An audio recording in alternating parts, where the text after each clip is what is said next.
नमस्कार, मी काशीनाथ बुधगुणकी. सोलापुरात उद्या 27 जागतिक पर्यटन दिनी पहिले ड्रीम सोलापूर पर्यटन जागर संमेलन होतो. खरं तर मागील 2-3 दिवसापासून सोलापूरमध्ये महापूर आहे, दोन्ही नद्या थोडं भरून वाहत आहेत.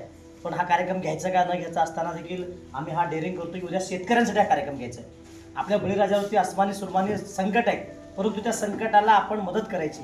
इथं आपण बघतो, आपण शेतकऱ्यांसाठी किट तयार करतो 251 शेतकऱ्यांना.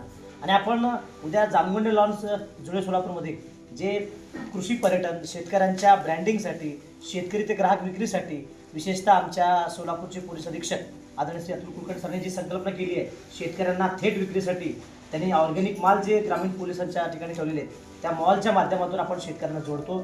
शेतकऱ्यांना पुढच्या 100 दिवसामध्ये पुन्हा उभारी करण्यासाठी आपण शेतकऱ्यांना, युवकांना, बचत गटांना, त्याचबरोबर प्रवीण प्रशिक्षकांना, गावातील ग्रामीण भागातील युवकांना आपण संधी देतो. येणाऱ्या दसरा दिवाळीला ग्रामीण भागातल्या पूरग्रस्त महिलांना जसं काम मिळता येईल या माध्यमातून आपण चर्चा करणार आहोत.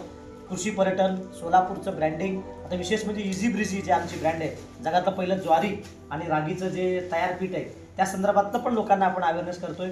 मला खात्री आहे की उद्या दिवसभर ते चर्चा होणार आहे. सकाळी 10 वाजल्यापासून सायंकाळी 6 पर्यंत सामाजिक, शैक्षणिक, राजकीय, प्रशासकीय, कला, साहित्य या सगळ्या क्षेत्रातल्या लोकांना घेऊन सोलापूरचं ब्रँडिंग, अस्सल सोलापुरी पाहुणचार आपण करतो. आणि नुसतं प्रॅक्टिकल आपण करणार आहोत, म्हणजे नुसतं बोलणं नाही तर प्रॅक्टिकल. या प्रॅक्टिकलमध्ये आपण हे वाटप करणार आहोत. इथं पोहे आहे, इथं रवा आहे, त्याचबरोबर तेल आहे, तांदूळ आहे, आणि हे शेतकऱ्यांना आपण देतो. आणि हे देऊन त्यांना आपण नुसतं लढ म्हणा असंच म्हणणार आहोत. मोडून पडला संसार तरी मोडला नाही कणा, पाठीवरती हात ठेवून नुसतं लढ म्हणा, आणि तुम्हाला आम्ही सोबत आहोत. जय हिंद, जय महाराष्ट्र.